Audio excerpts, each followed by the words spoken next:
Hey guys, how you doing? jpsarrireviews here. Now, the Pacific Storm, the Pacific War, it's raging on right now in Battlefield 5, and we are super excited for it. Definitely very happy. It is a great update. They have done a lot of great things, and definitely these are exciting times for Battlefield fans.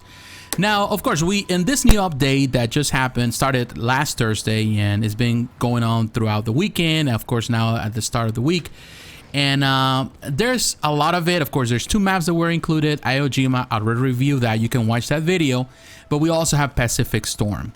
Now, Pacific Storm is different, and there's comes with a lot of things, good things and bad things. So in this video, what I want to do, I'm going to break down the good and the bad, the things that I like and the things that I dislike, the things that actually are perfect and the things that need improvement. So stay tuned. First, let's start with the good. Always the good, of course. Now, the map is gorgeous. It is full of detail, bright and inviting colors. It just looks amazing. There's detail everywhere. You can see through water. You can see the coral reef. You can see the fish. You can see sharks. You can see all kind of things. The sky is gorgeous. It is just beautiful. They did a fantastic job with that. It looks more like a getaway spot, like a vacation spot, than a war zone. And I like that. I feel like I want to be there. I want to go there. And that feeling that you have is definitely magnified with this game. They did a fantastic job. DICE did a beautiful map here. In my opinion, this is the most inviting map so far. I love the design of this map. It is a set of islands with plenty of open space to explore. It reminds me of Wake Island. Of course, it takes a lot from Parasol Island from Battlefield 4, but even some of Battlefront Scarif, which is actually one of my favorite DLC maps in Battlefront 1. Really like that. It definitely does have a lot of it. The DNA is there and you can feel it. There's a lot of things happening around. You can choose to go full frontal attack. You can actually also go through the flanks. So there's a lot of things you can do, and it really gives room. This map really gives room for every play style, every different variation of the attack or defense modes that you love. If you want to be more attack driven, then you can go for it. If you want to be more defensive driven, you can go for it. So I really like it. It is really a fun map. Now, another thing that I like within the design is the vegetation. Yeah, the vegetation is beautiful, but it doesn't get in the way. Something that I noticed, it happens a lot in Scarif, and it can be frustrating on the Battlefront, where there's a lot of vegetation, but it's in the way, and it's like you cannot cross it, and it's really frustrating. Even in some little bushes that actually anybody can run on or jump on, you get stuck in them. But here you don't have the problem. They do it at smart design with it, so you can go all over the vegetation. You don't really have to be stuck in it, and I like it. I do like that they actually were very clever in the way they design it. So even though it's for cosmetic purposes, it's not getting in the way and affecting gameplay. Now, in this map, the new weapons that are provided with the new update really shine. The M1 Garand, I think, is the best weapon so far, probably the best weapon in the entirety of the game. I really like it. It's very strong. It does work well because of the way the map is designed. You're gonna do a lot of, I would say, attack. You have to go full frontal attack, but also you can go through the flanks, and definitely mid-range sniping comes in handy. And the M1 Garand is the type of weapon that is very it's open for all type of styles, and I feel that they did a fantastic job with the gun, and it works well in this map. But also you have the Japanese Type 100 SMG for medics, really good because of the fast pace of this map. Definitely comes in handy. The M19 1986 MMG, the Browning machine gun, that is fantastic for defense. Some people love it for attack, but in my opinion, it is the perfect weapon to, I would say, to defend a sector. It really comes in handy. And the Type 99 Arisaka bolt action, I really I'm falling in love with this sniping rifle. It is fun, and I really like it. It's not different than other rifles, but I do notice that there's certain difference. It is hard for me to tell exactly what it is, but I really have fun with it. It is a fast sniping rifle that is, I think, more designed for fast attackers, and I feel that it shines with the settings that are purposely for that. Now, the flamethrower and the katana are super fun, particularly on this map. I find them, some people might find them gimmicky, but I don't. And I feel that they're super necessary, particularly on this map. Now, the flamethrower, it is very effective, of course, in Iwo Jima when you're through the tunnels and you're trying to clear out the space. But here, because there's a lot of vegetation, you can have the, a lot of campers around without even noticing them. So I think the flamethrower is perfect just to clear the brushes and to open a field and to even destroy buildings and stuff like that. So I feel that it is super effective here. The katana, it's fun to play here because, of course, there's a lot of vegetation. You can really run through the vegetation without being seen, and you can slice and dice. Pretty much you can have fun with it, and I found them to be super fun in this map. Now, all the vehicles provided with this update are fantastic, but in my opinion, the best vehicles for this map are the amphibious tanks like the LVT and the Kami, and also the dingy boat really comes in handy. You're going to use them a lot. They're more effective here than they are in Iwo Jima, because of course you're surrounded by water, so you're gonna move around a lot and through the water, and there's small bridges connecting some of those islands, and of course once those are destroyed, definitely you need an amphibious tank. So I find them to be more effective here, and their shine in this environment. Now, this map offers a lot of defense tools to defenders, in this case the Japanese side. They're really good and effective in the playfield, in the battlefield. You get a lot of cannons and a lot of anti-aircraft artillery, and if you know how to use them well, you can damage your opponents, in this case the Americans. They're there, and they're very effective, and I really like the way they were actually designed. In Iwo Jima, you also have them, but I feel that they're in this particular map, they're more well set, well placed in the different areas, and definitely they offer better protection. Now, because of the geography of this map being so flat and full, in this case of vegetation, you're pretty much in the middle of a jungle. The planes have to fly lower, and because they have to fly lower, that make it more vulnerable for attack, particularly for the Fliegerfoss, which is really effective in this map because of it. So definitely, if you are in love with that, the Fliegerfoss, I am, definitely is going to come in handy a lot in this game. The bad. Now it's time to talk about the bad. Although DICE released update 5.0 ahead of the new maps, there's still bugs in the game. Now, I did not encounter as many bugs as I did with Iwo Jima, but definitely there are some bugs here. Particularly, there's slowdowns, and I found a little bit of lag at times.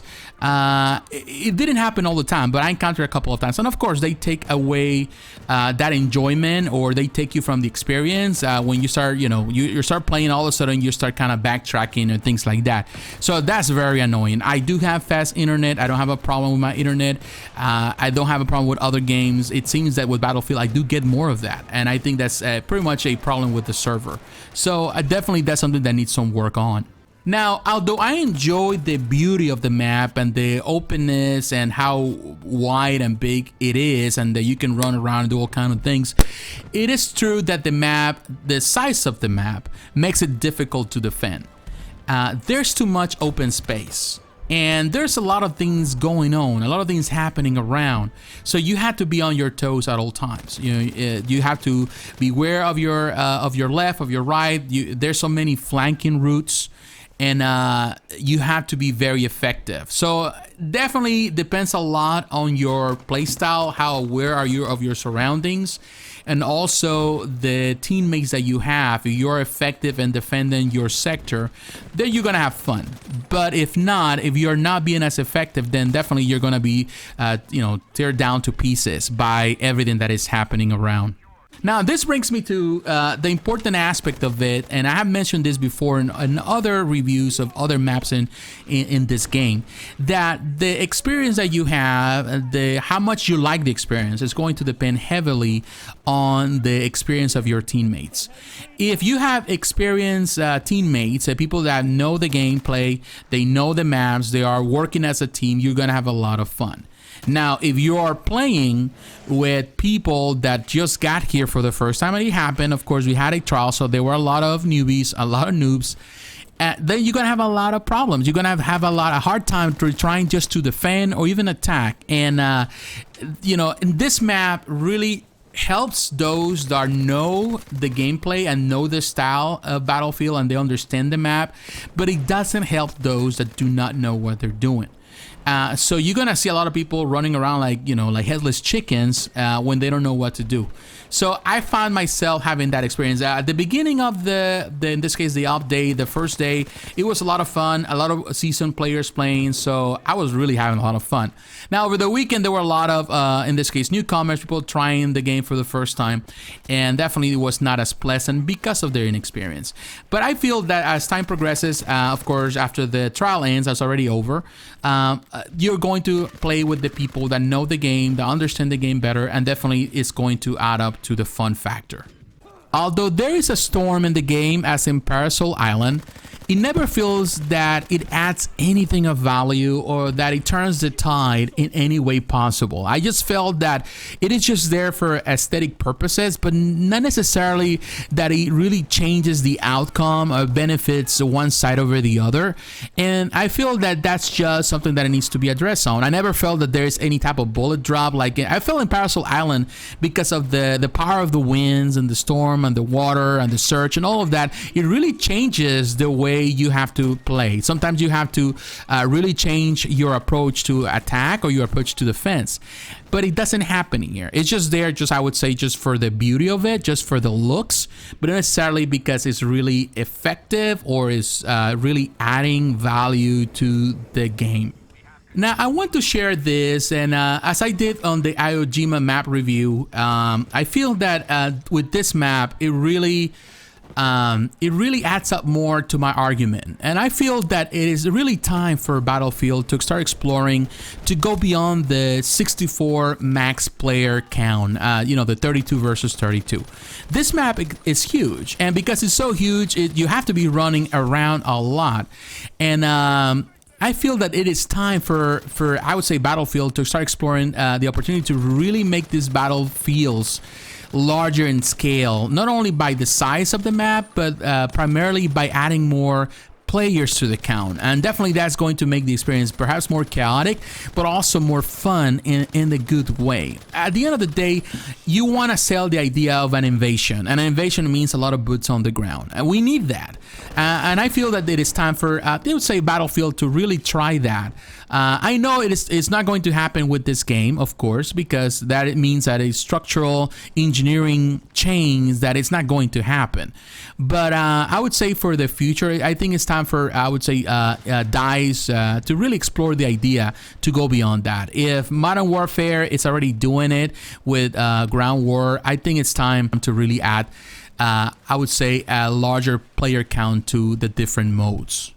In conclusion, I have to tell you this with total certainty and with total honesty from my part. I have a lot of fun with this map.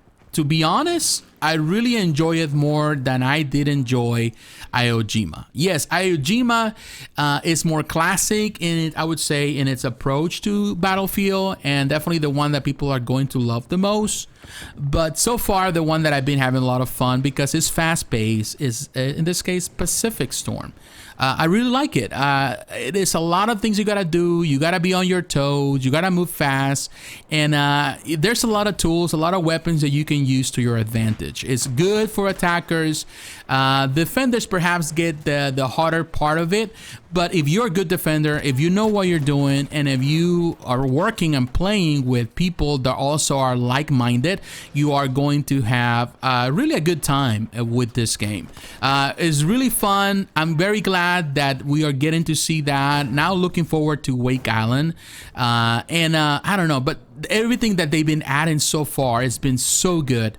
And this is definitely, these two maps, Iwo Jima and Pacific Storm, are the best maps so far. So I can tell you one thing, if you haven't played it, it is time for you to try it. And if you're going to start playing Battlefield, start with these two maps. Definitely those are the best in the whole game.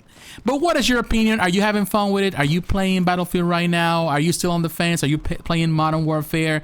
I tell you from the bottom of my heart, with honesty on this is the best time to play Battlefield. And hopefully they can apply the same that they did here on this two maps. They can apply it to Wake Island, for example, but also they can apply it to D-Day and anything that, you know, moving forward. That would be awesome. Definitely they did it great here.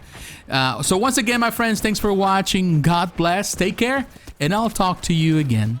Bye bye.